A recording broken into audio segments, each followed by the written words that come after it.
What up, we all? It's your boy DJ Seg1. About to show y'all something over here real quick. So you see over here, right? This your task manager. And you see that Reason is running in the background as the pretty much the only program as far as like, a DAW, whatever music. And you see over here, my CPU is hitting at 9%, memory 6, the disk, or your SSD 2, and the network, which is your internet, I turned it off. GPU, it ain't hitting at nothing right now, even though you see Reason is on in the background, right? So come over here to the Reason preferences. A lot of y'all don't use this, and neither did I until I just upgraded to 12, because I had to do some maintenance on my computer. I was having a stop code issue in Reason 11 suit. I have no idea what the heck was going on for about 6 months, man. Longer than that, actually, almost a year, man. So I haven't used Reason since pretty much the top of the summer, because every time I use it, and I went to go shut it down or click, close it out, it would just give me a stop code, blue screen, reset everything, come back to Reason. It's completely factory defaulted, and I had to reset everything. So I just stopped using it for a while. So I just got the upgrade, and now here we are. So as I was going through the maintenance order and just trying to get everything back in order, I said, you know something? Let me start using Big Baby, the Z, for what she really could do. So as you see on the performance right there, I got the multi-core audio rendering. The hyperthreading is turned on, and the render audio using audio card size settings. So all that's turned on, but the one in the middle, the hyperthreading, you have to turn that on in your computer BIOS. You have to turn it on in your computer BIOS. It will not work, and it's not worth having on, and it could be the reason why a lot of you guys are having CPU type issues, performance type issues in Reason all of a sudden, or just in general. If you don't have hyperthreading turned on inside of the computer BIOS, uncheck that. Also, Reason is already low CPU usage DAW, so you really don't need the multi-core audio rendering. But hold on a second, I'm going to show you something over here. Reason why. So as you see right here, I got 96 gigabytes of RAM up in there, and I got 2 Xenon Intel X5675 processors running at 3.07 gigahertz of processor for the most part. 96 gigs of RAM, Windows 10, got the latest version, latest build, everything. So let's just click out of that, and let's go back over here for a second. And let's go back over here. So again, right, we back over here. And as you see again, my processor, it's hitting at about 10% standing. Matter of fact, let's close the settings out. Let's close that out right there. You can see we go out. So I'm hitting at about, on average, 8%, 9%, something like that, right? And as you see again, I got all the settings checked in because, I have a dual 6-core Intel Xenon processor, as you just saw, 96 gigs of RAM, so my computer can handle all this. Can handle these performance settings, rather. So, let's go over here, though, and we'll click that out because we don't need it anymore. And we're just going to open up any old song in Reason. Just going to open up any old song, and as you see, CPU shot up.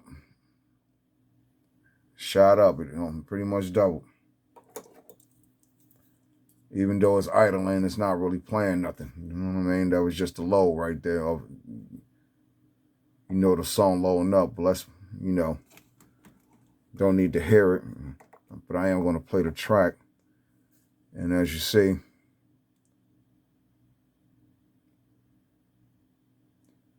and, I don't got a lot of instruments in this track right here.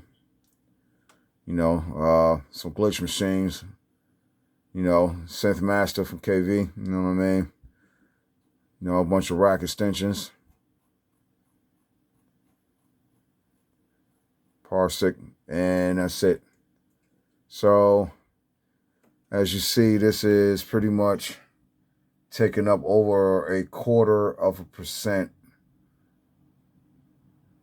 of my CPU. go over here. See, number almost about 40%, man. But with that being said, I really do feel, or I ain't gonna say I really do feel, because I'm just really starting to get back on the Reason the last couple months, like I said, and just upgraded the Reason 12. So far I've been playing with it, loading up some old songs, just tinkering with it. So far, the way I got it set up now, using the hyperthreading, it works flawlessly, man. I ain't even gonna lie right now. So I ain't gonna say I had a glitch or a particular VST crash on me yet. And I said also too that I wasn't even gonna use VSTs in Reason anymore because, depending on the VST, it could give you problems, man, inside of your DAW. So most likely I'm gonna take the VSTs off and just rock with the rack extensions because Reason works better that way. I've been saying that forever, man. Reason works better without VSTs. I still don't know what made Propellerhead Reason Studios even implement VSTs. I understand now, but I am glad they did because it's the best of both worlds. But they you guys gotta get it right because Steinberg, I know they're the creators of VST. They pretty much got it right. And I don't know, ask them for help, man. I don't know Reason Studios. Go ask Steinberg for help, or maybe they'll help you or whatever. I'm putting the call out. Steinberg, go help Reason Studios. Because Steinberg got the plugin Sentinel. I keep mentioning this in these Reason groups. Look up Steinberg plugin Sentinel. If Reason Studios implements something like that, there'll be no crashes in VSTs because I'm using Cubase 9.5. And that was the first instance of the plugin Sentinel. I didn't upgrade to 11 Cubase yet or whatever the case be. And, unfortunately, there are a lot of VSTs that got blacklisted. And a lot of them just, aren't loading up because the plugin Sentinel is keeping those type of VSTs, especially the ones you don't update. These developers don't update their plugins to make them 64-bit, the latest VST3, you know what I mean? So I think it's only fair with the architecture, the way computers are built. You got to move on and leave some of those plugins behind because, look what we had to do with 32-bit plugins. We had to leave them behind, and now we're rocking with the 64.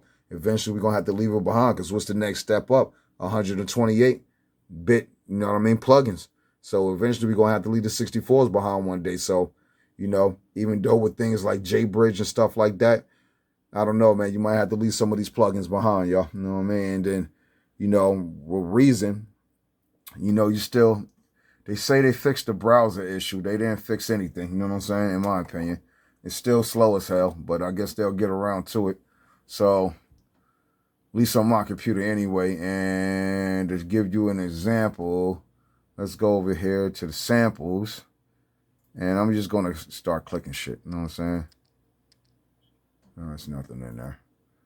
Dude, just to see if I could get something to load up. Like a large patch file. Matter of fact, hold up. I got one for you.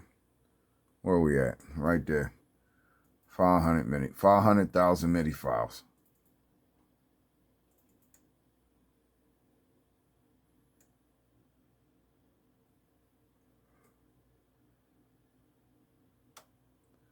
You see the circle right there. Oh, Reason ain't responding. And there it goes. So, you don't have this problem in any other DAW because the file indexing is already carbon copied of whatever how they do it when they index the sample libraries and all that other stuff. And all your VSTs is already laid out for you. So this is a pain in the ass Reason. So that's why I, did that other video a while ago when ADSR first came out with the sample manager. Oh man, if we would have had that way back in like Reason 3 and 4 and 5, you know what I'm saying? All would have been right with the world, man. Because we were mainly using samples back then, sample packs. And you still had a lot of people that actually still play instruments in the early 2000s. So, sample packs ain't as big as they were 20 years ago. You know what I'm saying? Now they're the shit and everybody's making sample packs, which is dope. You know what I'm saying? I bought the shit too, so you know what it is. But yeah, you see how long that's taking, man. And I ain't even gonna waste your time on that one and just end this video because that's going to be stuck there for a while. We already know, man. Seg1, holla at your boy, man.